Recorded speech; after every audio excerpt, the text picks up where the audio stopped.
大家好，欢迎来到我的频道塔罗的地狱，我是 Nico 啊。那我们今天要占卜的课题是关于你们因果链条的走向啊。什么是因果链呢？就是你们做出了一个什么样的决定，什么样的改变，那么接下来会导致事情的发展会有怎样的不同。那在我们面前呢有三组牌，从左到右分别是第一组牌、第二组牌、第三组牌。大家可以根据自己的直觉选择和你们连接最紧密的一组牌。稍后的话我会做出一个解读。那么大家在选牌的过程当中，可以在弹幕上打出领取好运，来领取你们的专属好运。好，那我们现在可以开始选牌了。大家好，欢迎来到第一组牌啊。首先是这个逆位的隐士牌啊，我觉得你们已经沉寂了很长一段时间了。这种沉寂呢，它并不是原地踏步，而是在默默地酝酿着什么，好像有什么东西，有什么能量将要爆发出来一样。所以我觉得这张牌呢，它是有一种从幕后走到台前，不再隐忍，不再逆来顺受，勇敢的去展示自己。我觉得你们之前可能会把自己隐藏起来，很长一段时间没有发过朋友圈，或者身边人都不知道你们现在是什么状态，在做什么事情。那么接下来，既然它是逆位，说明你们已经要决心去结束这种状态了，可能会重新回到一个舞台的中心，回到大家的注视当中。因为你们应该是想明白了一些事情，或者说参透了一些人生的本质规律。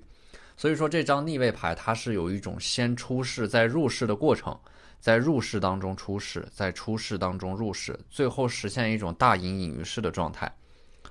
所以说我觉得之前就是说这种因果链条啊，它导致的这种因果关系呢，就是你们之前那段时间的停滞、销声匿迹不是没有意义的，而是你们进入到了一种深层次的探索自己内心的阶段。在这个过程当中，你们会明白自己是谁，想要什么，自己要去哪儿，然后你们才会选择去结束这种封闭的状态，重新回到大家的视野当中。你们会有这种焕然一新的能量，改头换面的感觉，重新出发，会用勇气让自己再一次的振作起来。所以说这个过程啊，它就是会导致你们有一个，会让你们经历一个向内探索的这样的一个阶段。在这个过程当中，你们会看清楚你们内心当中的那个声音给你们的指引，那是你们生命的方向，你们会朝着那个方向走去。所以说隐士牌，你们的灵魂状态，你们是拥有一颗老灵魂了，灵魂是非常沧桑的，说明你们经历了很多的事情，一言难尽啊。很多事情的发展是在一波三折当中啊，你们会逐渐的看清楚生活的本质。但是你们依然会选择热爱它，拥抱它，走向它，走向生活本身，走向生活的本质。第二张牌呢，星币三啊，有三只手在同一个这样的一件事情上面吧，就是这个因果链条可能是你们会下意识的去合作，资源整合。那么在交换信息和资源的过程当中，你们的人生呢，它就会有越来越多的人帮你们的感觉啊。道路会越走越宽，有一种得道多助的感觉。而且呢，我觉得这张牌就是之所以你们会就是有这样的一种被帮助的感觉，是因为你们之前花了大量的时间去沟通，去建立这种人际关系网，协调一些人际关系。那么当这个因果链条即将收尾的过程啊，你们会发现你们之前花时间的沟通，或者说你们的这种人际关系之前所花时间去真诚的建立的这种人际关系网，会在接下来帮助你们推动一些事情的发展。这张牌给我一种心往一处想，劲儿往一处使的感觉。那么这个星币三呢，必然就是说这个因果链条，你们之前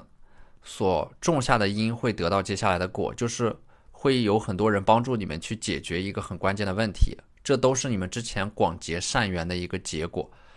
那么这张宝剑四呢，我觉得它是有一种你们之前就这个因果链条，它代表的是你们之前学习的一些东西，看似无用，但是会在接下来派上用场。就是当你们学习一些技能，或者说接触一个新的领域的时候你们其实不需要有太强的目的性，只要你们觉得这个东西你们想学，你们觉得学习它能够带给你们一种充实的感觉，能够丰富你们的生命，你们就可以去接触和了解。你们掌握的这个技能或者说你们拥有的一些核心的优势和竞争力，他们可能看起来互不关联，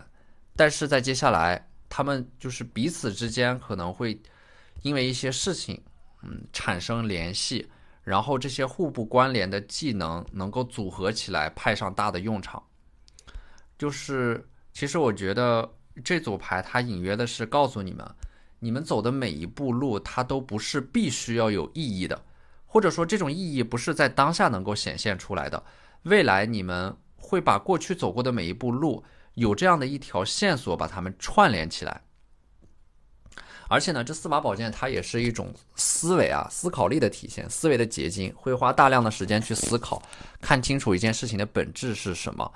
在这个过程当中，你们可能不会选择去贸然行动，所以说在外人看来你们什么都没有做，但是你们在思考的过程当中会得到一些非常有价值的思考和结论。你们在打磨自己思维的过程当中，并不是在浪费时间它有一点像是那种磨刀不误砍柴工。这个因果链呢，它带给你们的改变和回报，就是你们之前花大量的时间去思考的某件事情得到的结论，它能够在一些领域当中派上用场。这些东西它都不是独立的，而是相互依存的。第4张牌宝剑6呢，你们会就是可能你们之前鼓起勇气做出的一个选择，去到的一个新的地方、新的环境，在接下来会给到你们回报，你们会深刻的觉察到运势已经开始改变了，你们已经走向正轨了。这就是这个因果链条的关系。当你们有勇气去做出一些决定和选择的时候，那么命运它一定会给你们的这种勇气予以一定的奖励和回报。第5张牌呢是权杖国王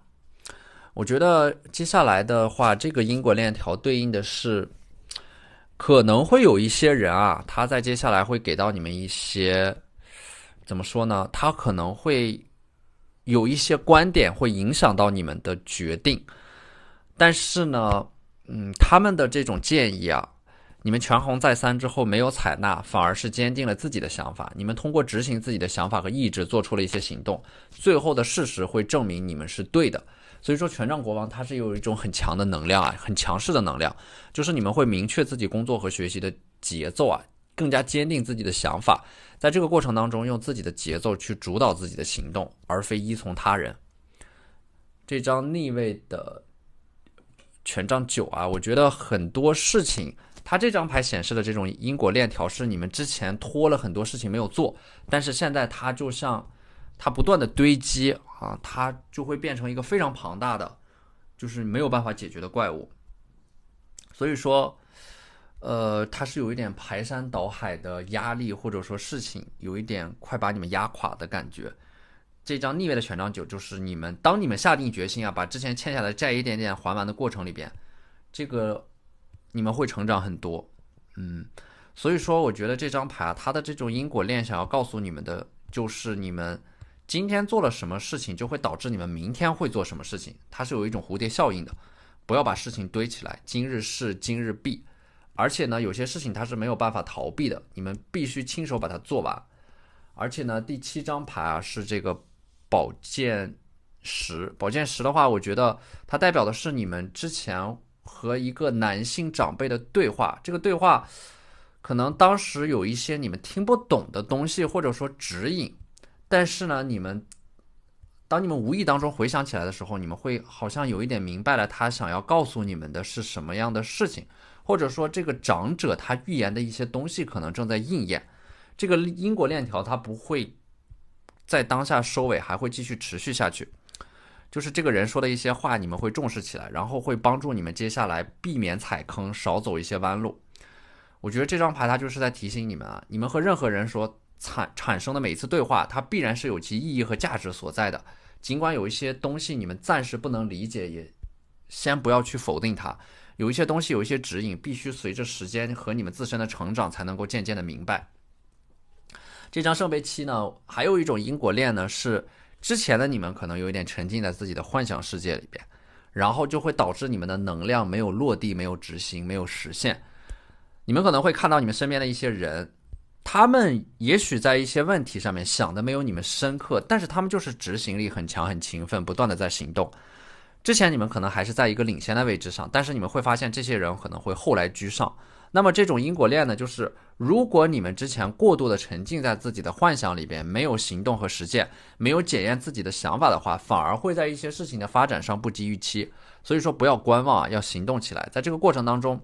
其实提升你们的行动力啊，它也是有对应的方法论的，就是要有策略的分配你们的注意力。当你们想要集中注意力去工作和学习的时候，就把手机收到抽屉里，就是它比把手机放在桌面上更能帮助你们集中注意力，有意识的让自己离开那种可能的诱惑，进一步的切断它对你意识层面的干扰，更能够帮助你们专注在当下，更能够帮助你们去做那些你们认为重要的事情，行动力自然它就会得到提升。所以说我觉得这组视频啊，它强调的其实就是你们的每一个行为每一个选择，它背后都有更深层次的含义，它都能够推动你们走向最终的那个终点，它都是有一种深刻的因果关系的。种什么瓜得种瓜得瓜，种豆得豆啊！也许你们现在的种子还没有发芽，但是只要你们精心的浇灌它，总有一天会破土而出。你们只需要记住一件事，就是你们怎么利用时间，时间就会怎么回馈你们。好，那这就是我们这期视频的全部内容了，非常感谢大家的收看。如果你觉得我的视频对你们有帮助的话，可以在我的视频下方留言点赞，或者你们的支持就是我最大的动力。那我们下期视频再见，拜拜。大家好，欢迎来到第二组牌。首先呢，太阳牌，我觉得这个因果链条接下来会怎么走呢？它取决于你们内心当中的一个想法，就是你们内心当中那个想法，它在接下来会逐渐的变得越来越清晰，变得越来越强烈。你们要把这个想法表达出来，不要害怕，勇敢一点，也要把这个想法落地。这个太阳牌，我觉得就是那个微不足道的想法，那个内心当中的火苗，最后会变成一个发出耀眼光芒的太阳，这就是那个因果链条。逐渐的转变，逐渐的落地，逐渐的实现它。太阳它是一种未来的形态，就是你们内心当中的那个看起来微不足道的想法，甚至可能有一点异想天开，但是呢，这会让你们未来彻底的改写你们命运的轨迹。你们要把这个想法重视起来，因为我始终相信啊，任何一个伟大的事业，它都起源于一个微不足道的想法，不要忽略它，抓住它，然后勇敢的去实现它。在这个过程当中，你们就会成长。第二张牌呢，逆位的权杖四啊，我觉得这个因果链呢，往大了说啊，逆位的权杖四它代表的是动荡，就是你们之前可能会主动的去放弃一种稳定的生活，踏入到一个未知的领域，学习一个新的技能，主动的去打破自己的舒适圈，主动的去承接一些新的挑战。在这个过程当中，这个因果链它代表的是什么呢？就是你们越主动的去拥抱这种波动、变化和不确定性，你们的生活当中反而会拥有越多的安全和确定性，因为你们在这个过程当中，你们是在成长的，你们在打破自己的舒适圈的过程当中，你们拥有多少能力，你们就会拥有多少的安全和确定性。所以说，这个因果链条和你们想象的不太一样的点在于，你们越是害怕波动和不确定性，你们的生活当中就越是充斥着这种波动和不确定性。这个因果链条它是反直觉的，而且呢，这个逆位的权杖四呢，如果说它对应的是一件小事的话呢，我觉得你们近期可能会突然的被通知取消一些活动，近期突然的被通知取消一些出行计划，然后你们事后再来看的话，这个因果链条就是说，如果你们一意孤行的去做了那件事情，可能会导致一些更严重的后果。所以说，近期突如其来的取消的某些活动，反而能够帮助你们避免掉一些可能带来的经济上的损失，或者说身体上的伤害。而第三张牌呢是逆位的圣杯二啊，我觉得这个因果链条它是和感情有关的，你们可能会勇敢的去彻底的结束和一个人纠缠的关系。这种结束呢，我觉得可能是你们两个人在名义上面早就已经断掉了，或者说结束了。这种纠缠是发生在你们内心深处的，你们内心当中还没有放下那种执念，你们在精神层面上可能还是有着某种纠缠的。所以说，我觉得这个逆位的圣杯二，它就是一种彻底的斩断，它是一种精神层面的斩断，就好像是我们在戒除一个习惯的时候，其实并不是那个习惯难以戒除，而是我们内心当中对于那个事情，对于某个人的依赖难以戒除，它是一种心瘾，就是心理层面的依赖。当我们对于某件事情上瘾的时候呢，我们习惯性的依赖并不是源自于这个事情有多么的好，或者说这个人他有多么的好，它其实是源自于我们的心理层面上没有办法接触这种戒除的过程啊，就是还是有一种心理惯性。当你们能够下定决心去斩断它的时候，那么在接下来的生活当中啊，这个因果链条它会引导你们去往一个新的世界里边啊，就是这个权杖三，它会有一个动身启程迁移的过程。然后呢，这个圣杯国王啊，就是说在接下来会有一个在船上等着你们的水象特质的这个一个人啊，他是一个很睿智的、有内涵的、有思想深度的这么一个人，他会和你开启一个对话。然后呢，你可能会和他一同前往一个地方，去坐上那艘船。他的身上呢，因为他本身是有着水象特质的，所以说他有着很强的共情能力和同理心，他有着一种能够说服你们的人格魅力，就是你们见到他以后，你们会觉得这个人他是可以被信任和依赖的。那么他们的目光啊，朝向你们，他的目光是朝着你们向他走来的方向的，也就是说，他们可能已经在某个地方等着你们了。你们如果要让这个人出现的话，一定是你们在彻底的去斩断了内心当中的某种念想以后，这个人才会出现。很多事情啊，尤其是在感情层面上，如果说总是拖拖拉拉、当断不断的话，其实你们会错过一些美好。所以说，这个因果链条呢，它的这个轨迹一定是你们要完整的去结束一件事情，另一件事情才会开始。然后呢，这张逆位的愚人啊，我觉得有点像是你们可能会决定放弃掉那种之前的话，它是一种改变，就是决定放弃掉那种得过且过的生活。之前你们可能是有一点活在当下的感觉，享受当下，当下的快乐是最重要的。但是逆位的愚人的话，我觉得就是你们现在正在变得越来越清醒和理智，就是不愿再过那种生活，开始对未来有了一个长远的计划和打算。可能你们自身的这种改变也和你们接下来遇到的这个水象特质的圣杯国王有关。你们开始给自己的人生做一些真正意义上的这种长期的规划和打算。当然你们也清楚啊，就是说这个计划一定是赶不上变化的。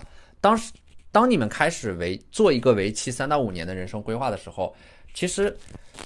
你们的生活就已经有了一个大致的模糊的方向了。这个方向呢，它可能有的时候会把你们引导到一个未知的地方，但是只要你们知道自己是在往前走的，这就足够了。那么这张权杖骑士呢，我觉得你们手上的这个精灵啊，它是有着一种非常跳跃的活跃的能量的，它会给你们一些启发和创造力。权杖骑士手上的精灵，它代表的是一种灵感的涌现。我觉得通过这张牌，通过和某个人的对话，他会邀请你们进入到一个新的世界里边啊，他会让你们带你们看到一个更广阔的天地，你们认知会被扩展，也会被打开，可能还会涉及到一些创作的这种涉及到创造和想象力的作品会诞生。近期你们可能会尝试着去做一些有创造性的行为，比如说演奏乐器、绘画，或者说把自己随性的想法记录下来。这种灵感呢，它是有一种无心插柳柳成荫的感觉，就是你们做的某件事情、某个人的对话会意外的启发到你们，让你们突然意识到，哦，原来人生还可以这样过，原来我还可以这样活。然后呢，这个圣杯这个 The Lovers 第8张牌就是爱人牌，2棵树紧紧的缠绕在一起。我觉得近期的因果链呢，它应该是只有当你们彻底的结束一些事情或者说一段关系的时候，这个因果链它才会推着你们往前走。也就是说，你们在踏出自己的舒适圈去接触到一些新的人和事的过程当中啊，你们可能会遇到一个和你们精神层面上完全同频的一个人。你们2个人好像能够在彼此的身上看到对方的影子，无比的契合，很多的共同语言，聊不完的话题。你们会发现这个人他可能就是来自于，就好像是这个世界上的另一个你们自己一样，他是一种灵魂的对立面，他的身上有着一些，他好像是一个超我一般的存在，就是他身上有着一些你们渴望拥有但是还没有拥有的特质。你们能够在2个人的身上彼此互相成就，互相帮助，互相汲取一些正向的能量。而这组牌的每一张牌它都对应的是一种因果链，每一个因果链它都代表的是接下来你们做出的一个决定和改变，它会影响到你们接下来的人生发展，然后这些因果链又会互相彼此连接到一起，最后形成一种你中有我，我中有你的关系。这些看似独立的线索，最终又会像那些不同的溪流汇聚到同一条湖泊里，让你们的生命和灵魂得到一次完整的舒展。好，那这就是我们这期视频的全部内容了。非常感谢大家的收看。如果你觉得我的视频对你们有帮助的话，可以在我的视频下方留言点赞，或者你们的支持就是我最大的动力。那我们下期视频再见，拜拜。大家好，欢迎来到第3组牌。首先我们抽到的这张权杖7啊，这张牌它代表的是你们之前可能一直都在对抗着一些能量，抵抗着一些东西吧，抵抗着一些束缚还有偏见啊，一个人孤军奋战。这张牌给我的感觉就是你们是一个逆流而上的勇士啊，一个人要承受很多的压力，你们的选择、你们的生活哲学、你们对于这个世界的看法可能和绝大部分人都不太一样。他是一种独当一面的战士啊，在这个过程当中，你们还要去对抗着一些恶意，忍受着一些异样的目光，通过这种方式啊，我觉得这个因果链条呢，就是你们选择成为这样的一个人，或者说选择这样的一种方式，它会让你们变成一个内心非常强大的人，任何事情都不会让你们感到害怕、退缩和怯懦，身经百战，虽然遍体鳞伤，但是你们依然会勇往直前。我觉得这张牌呢，它其实是在告诉你们，你们一定要，就是你们即使这样做，付出了很大的代价，它一定是有某种原因的。这个原因就是你们要为自己而活，在这个过程当中会一意孤行，但是呢，你们的这种韧性啊，我觉得它就是能够给到你们一种想要的生活。在这个过程里边，大部分人可能很多人他们都会劝你们，但是大部分人的意见你都不需要去听。这个过程它一开始会很难，但是呢，只要你们做了这样的一个选择，这个因果链条它就会把你们引导到一个很自由的环境，或者说精神状态里边。在这个环境或者说这种精神状态里边，你们能够以一种让自己感到舒服的方式去生活。所以说我觉得这组牌你们所做的一切，其实本质上都是为了能够让你们在未来获得自由。而这种自由呢，它是一种独立、不依附也不恐惧的状态。第2张牌呢是力量牌啊，这个因果链条的话呢，就代表的是你们内心当中的这头雄狮正在觉醒，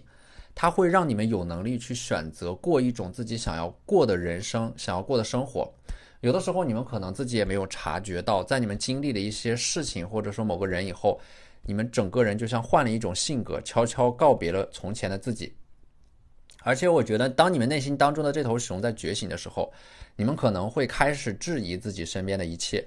甚至可能会挑战你们身边的那些既定的传统的规则，你们会成为一个挑战者，一个引领者，一个颠覆者的这种感觉。这种因果链条，它会把你们引导到一个领导者的位置上面，做出一些决策，会带领开辟出一种新的潮流，都有可能。然后第3张牌呢是逆位的圣杯女皇啊，我觉得圣杯女皇的逆位呢，是你们决定不再感情用事，因为你们有着很强的水象特质啊，就是在感情里边你们很容易会纠缠，或者说很容易会和一个人陷入到一种纠缠的关系里边，有一点恋爱脑。就是逆位的圣杯女皇，当你们意识到这种问题，你们会加以修正，会让自己从某种情绪里边抽离出来，这会利于你们接下来做很多事情，就是会提升你们工作和学习的效率。你们会变成一种有一点无情的状态，就是不再感情用事，有一些事情呢不再带着情绪的时候，你们整个人就是有那种很干净利落的能量啊，斩钉截铁，很坚定，很勇敢，没有什么能够再困住你们。你们在这个过程当中会明白一件事情啊，当一切都结束的时候，就是当你们把自己从一段关系或者说对某个人的感情里边抽离出来的时候，其实最重要的不是你们对于某一个人的爱，某一件事情的爱，而是你们对于生命本身的爱，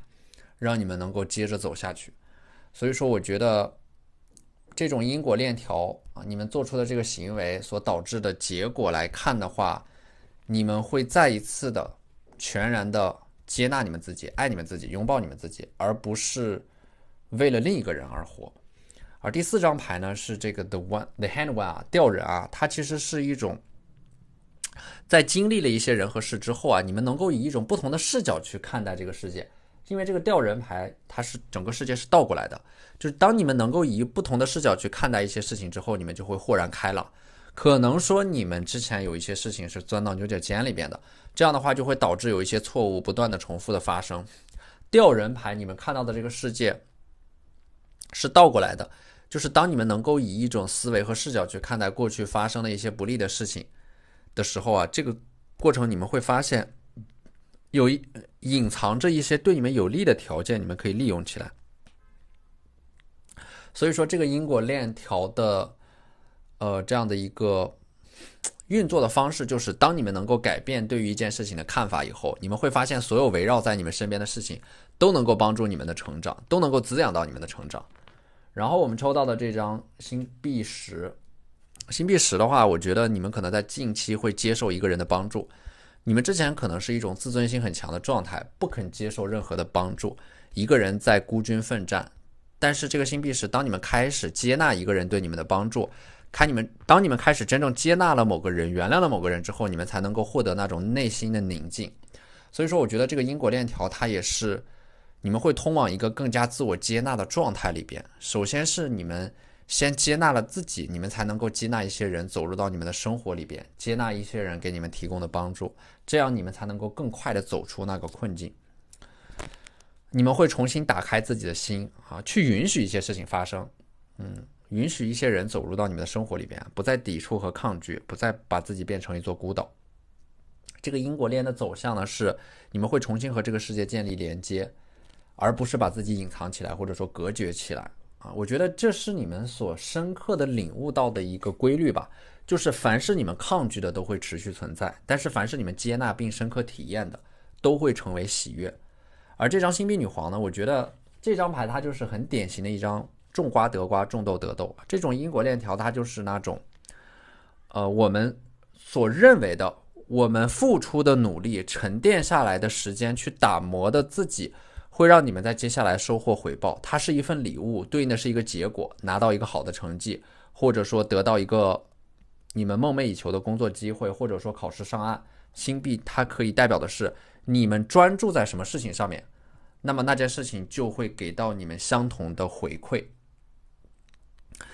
我觉得在这个过程当中呢，星币本身就是你们要保证啊，你们是真诚的啊。这种真诚呢，是不会想要去走捷径，不会想要去偷懒，你们是认真的、严谨的。那么星币女皇她本身也是一种很扎实的积累，并且附着于生命之上的那些东西，它都是具有生命一样的特质啊，需要持续不断的去积累，让它的厚度不断的增加，就是把你们的生活安排的很充实、很满的感觉。那这个时候，那个想要的结果就会出现在你们的生命里。星币本身它是有一种很专注的能量在里边的，专注它就是最大的显化力。我们专注什么，我们就是在加持什么；我们加持什么，我们就是在显化什么。而抽到的第7张牌呢 ，Five of Swords 啊，宝剑5。我觉得是你们开始允许自己去享受一些时间的时候，你们开始允许自己去热爱一些事情的时候，它是不带着功利主义的角度去做一些事情的时候，反而会得到一个意外的惊喜啊。这个因果链条它是有一点随机的，就是你们不带着任何的目的和功利主义的角度去做一些事情的时候，往往那个结果是超出你们的预期的。所以最重要的不是说你们想要得到什么结果，或者说达到某种目的，而是在这个过程里边，你们是充分的享受这个路上的风景的。你们越是享受它，你们越是享受你们所经历的一切，最后的那个结果就越会超出你们的预期。宝剑5呢，它还有一种含义啊，就是我觉得这张牌我看到的是一种松弛感，让你们自己放松下来，活得具体一点。不要让自己活在那种抽象的世界里边，活在具体的生活里边。也许那个生活它有一点琐碎，但是具体它就是焦虑的反义词。只有当你们活得具体的时候，你们才能够缓解这种焦虑和精神内耗，